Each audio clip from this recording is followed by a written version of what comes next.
और आगे बढ़ते हैं और अभी अभी एक ब्रेकिंग न्यूज आ रही है जहां पाकिस्तान पीएम के बयान पर भारत का करारा जवाब आया है।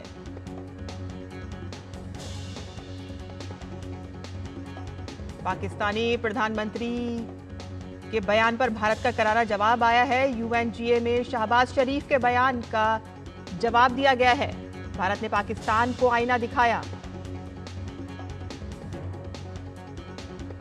दशकों से आतंकवादी शिविर चला रहा है पाकिस्तान, साफ तौर पर भारत ने कहा।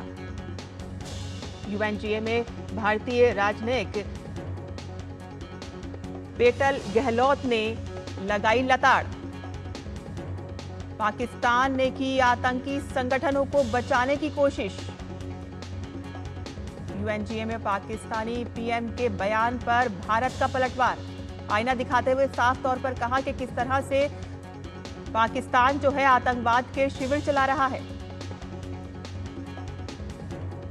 यूएनजीए में भारतीय राजनयिक पेटल गहलोत ने लताड़ लगाई है पाकिस्तान को साफ तौर पर, और पाकिस्तान को एक तरह से कह सकते हैं कि आईना दिखाया गया है। और क्या कुछ कहा है उन्होंने, आइए आपको बताते हैं। This assembly witnessed absurd theatrics in the morning from the Prime Minister of Pakistan, who once again glorified terrorism that is so central to their foreign policy. However, no degree of drama and no level of lies can conceal the facts. This is the very same Pakistan which, at the UN Security Council on 25th April 2025,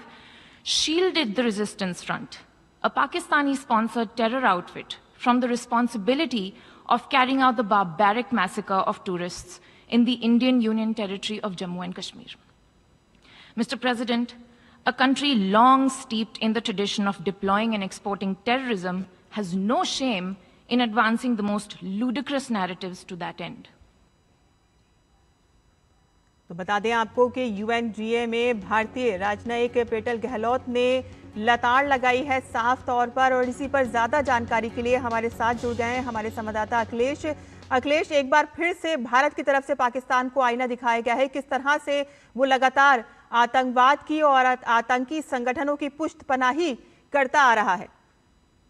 देखिए, पाकिस्तान की हमेशा ये आदत रहती है, चाहे वो पाकिस्तान के प्रधानमंत्री यूएन में कोई भाषण दे या वहां का कोई और विदेश मंत्री, और बिना भारत का जिक्र किए उनका भाषण खत्म नहीं होता। और उनकी इसी गलत परंपरा का अनुसरण करते हुए पाकिस्तान के प्रधानमंत्री शहबाज शरीफ ने भी कल, जब वो यूनाइटेड नेशन जनरल असेंबली में भाषण दे रहे थे, तब भी उन्होंने भारत का नाम लिया अनावश्यक रूप से। और उनके पूरे कहने का लबोलबाब यह था कि वहां जो आतंकवादी हैं और आतंकवादियों ने जिस तरीके से भारत पे समय समय पर हमले किए हैं, उन्होंने उसको जस्टिफाई करने की कोशिश की। तो इसीलिए भारत की तरफ से राइट टू रिप्लाई की एक परंपरा है। तो राइट टू रिप्लाई के तहत भारत के जो राजनयिक हैं पेटल गहलोत, उन्होंने कहा कि पाकिस्तान के प्रधानमंत्री ने एक बार फिर उसी नाटक को दोहराया है, और उन्होंने कोशिश की है कि जो आतंकवादियों को पाल पोस रहे हैं उनको फिर से एक बार ग्लोरीफाई किया जाए, उनका महिमंडन किया जाए। तो दरअसल ये पाकिस्तान की फॉरेन पॉलिसी का हिस्सा है, जिसका पर्दाफाश पेटल गहलोत ने किया वहां संयुक्त राष्ट्र यूएन जनरल असेंबली में। उसके बाद देखिए, उन्होंने याद दिलाया कि किस तरीके से यूनाइटेड नेशन सिक्योरिटी काउंसिल में 25 अप्रैल को इस साल, जब पाकिस्तान उसके पहले जब पाकिस्तान के टेरर आउटफिट रेजिस्टेंस फ्रंट का बचाव किया था पाकिस्तान ने, और उनको यह भी याद दिलाया गया कि किस तरह से ओसामा बिन लादेन 10 साल तक पाकिस्तान में रहा था और जिसने अमेरिका के ट्विन टावर पर हमला किया था। तो पाकिस्तान के ये जो सारे इतिहास है आतंकवादियों को शरण देने की, आतंकवादियों को पल्लवित पुष्टित करने की, इस सारी बातों का कह सकते कि पर्दाफाश पेटल गहलोत ने कल यूनाइटेड नेशन जनरल असेंबली में एक बार फिर किया। और उन्होंने याद दिलाया कि किस तरीके से पाकिस्तान अपने इन कार्रवाइयों की वजह से पूरी दुनिया में टेररिज्म को सपोर्ट करने वाला, टेररिज्म को एक्सपोर्ट करने वाला एक केंद्र बनकर रह गया है। और इसीलिए पूरी दुनिया को समझने की जरूरत है कि पाकिस्तान के प्रधानमंत्री स्तर का आदमी भी इस तरीके से झूठ बोल सकता है, इस तरीके से घटनाओं को गलत तरीके से पेश कर सकता है और इस तरीके से दुनिया के जो सबसे बड़े लोकतंत्र हैं उसके खिलाफ इस तरह की बदजुबानी कर सकता है। तो निश्चित तौर पर पाकिस्तान को आईना दिखा दिया गया भारतीय राजनयिक द्वारा कल यूनाइटेड नेशन जनरल असेंबली में उनके भाषण के बाद राष्ट्रीय रिप्लाई के साथ। जी अखिलेश, जैसे कि आपने कहा साफ तौर पर कि किस तरह से शहबाज शरीफ ने अपने यहाँ फैल रहे आतंकवाद का समर्थन किया और उसको गलत बयानी उन्होंने वहाँ पर इतने बड़े मंच पे उन्होंने की, लेकिन आप ये देखिए कि चाहे कोई भी वहाँ पर सत्ता हो लेकिन वो हमेशा वहाँ पर जो आतंकवाद है उसको हमेशा से सपोर्ट करते आते हैं, लेकिन दुनिया देखती है कि किस तरह से वहाँ पर आतंकवाद का नेटवर्क बहुत ज़्यादा फैलता जा रहा है। उसामा बिन लादेन की आपने यहाँ पर बात कही जिस पे खुले तौर पर वहाँ पर साफ देखा गया कि किस तरह से वहाँ अमेरिका ने जाके एक बड़ी कार्रवाई की और वहाँ से उसको मार गिराया गया। हाँ, निश्चित तौर पे देखिए उसामा बिन लादेन का वहाँ पाया जाना और उसामा बिन लादेन अमेरिका ने एक बहुत ही गुप्त ऑपरेशन के तहत उसामा बिन लादेन को मार गिराया, खत्म किया और उसके बाद पाकिस्तान की बोलती बंद हो गई थी कुछ दिनों के लिए। तो पाकिस्तान ने थोड़ी सी कोशिश की कि वे रजिस्ट करें, लेकिन निश्चित तौर पे उनकी बोलती बंद थी कि उसामा बिन लादेन जिसको पूरी दुनिया में खोज रहा था अमेरिका, और वह पाकिस्तान में पाया गया था। आतंकवाद के खिलाफ लड़ाई में वो अमेरिका का साथ देने की कस्में खाता था और सबसे बड़ा दुनिया का जो आतंकवादी है वो पाकिस्तान में ही था। तो दुनिया पूरी तरह से समझती है, उस समय भी समझ रही थी और आज भी दुनिया समझती है कि पाकिस्तान आतंकवादियों को शरण देने वाला सबसे बड़ा देश है और पाकिस्तान का आतंकवादी न सिर्फ सीमा पार बल्कि वो दुनिया के जो सीमा पार से सीमा पार जब समझ लीजिए कि अमेरिका तक जाकर वो आतंकवादी गतिविधियां करता है। और यह भी बार बार भारत ने कई बार राइट टू रिप्लाई के तहत बताया है यूनाइटेड नेशन जनरल असेंबली को, और यहाँ तक कि जिनेवा में संयुक्त राष्ट्र जो मानवाधिकार परिषद है उसमें भी कई बार बताया है कि बाकी दुनिया में कहीं भी आतंकवादी हो तो उनके तार पाकिस्तान से जुड़े हुए थे, पाकिस्तान का उनको समर्थन मिलता है। तो इस बार भी भारत ने राइट टू रिप्लाई के तहत पाकिस्तान की आतंकवादियों को समर्थन देने की, उन्हें पल्लवित पोषित करने की नीति का पूरी तरह से पर्दाफाश किया। जी अखिलेश, जिस तरह से पहलगाम का हमला हुआ साफ तौर पे दुनिया ने देखा कि किस तरह से एक पड़ोसी होने के नाते सबसे ज्यादा खतरा तो हमें उनसे है। निश्चित तौर पे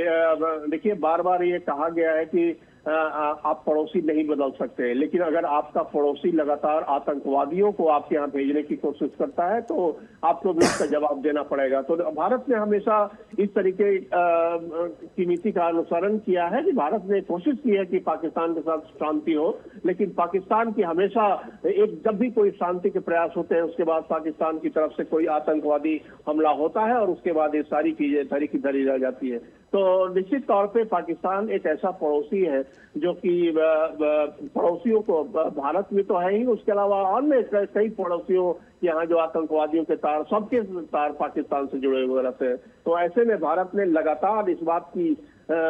तस्दीक की है दुनिया के सभी देशों को कि पाकिस्तान को कोई भी समर्थन, कोई भी आर्थिक समर्थन, कोई भी राजनयिक समर्थन अगर करेंगे तो इसका खतरा यही है कि वो आतंकवादियों को बढ़ाने वाले, आतंकवादियों को समर्थन करने वाले देश को समर्थन कर रहे हैं और पाकिस्तान को मिलने वाला कोई भी आर्थिक सहयोग जो है दुनिया से वो अंत में आतंकवादियों को बढ़ाने में काम आता है। तो निश्चित तौर पे पूरी दुनिया को सचेत होना चाहिए कि पाकिस्तान को जो भी आर्थिक सहयोग देते हैं वो पाकिस्तान की सेना के माध्यम से आतंकवादियों तक पहुंचता है। और यहाँ तक कि अभी जब पाकिस्तान में बाढ़ आई थी उस समय पाया गया कि जो उन्हें मदद मिली बाहर से, उस मदद को भी डाइवर्ट कर दिया गया आतंकवादियों को, और जिस ढांचे को भारत ने नष्ट किया था ऑपरेशन सिंदूर के तहत, उस ढांचे को पुनः खड़ा करने में पाकिस्तान के आतंकवादियों को उसके लिए मदद दी गई और आज वे फिर से खड़ा कर रहे हैं। तो निश्चित तौर पे कह सकते हैं कि पूरी दुनिया के लिए लगातार ये चेतने की जरूरत है कि पाकिस्तान का कोई भी समर्थन वो आतंकवाद का समर्थन होता है, आतंकवादियों का समर्थन होता है, और आतंकवादियों को समर्थन करने वाले वहाँ के सेना तंत्र और वहाँ की राजनीतिक सत्ता का समर्थन होता है। यह पूरी दुनिया को निश्चित तौर पर यह चेतने की जरूरत है और इस बात को समझने की जरूरत है। जी अखिलेश, बहुत बहुत धन्यवाद इस तमाम जानकारी के लिए। तो यहाँ हम रुकते हैं एक छोटे से ब्रेक के लिए।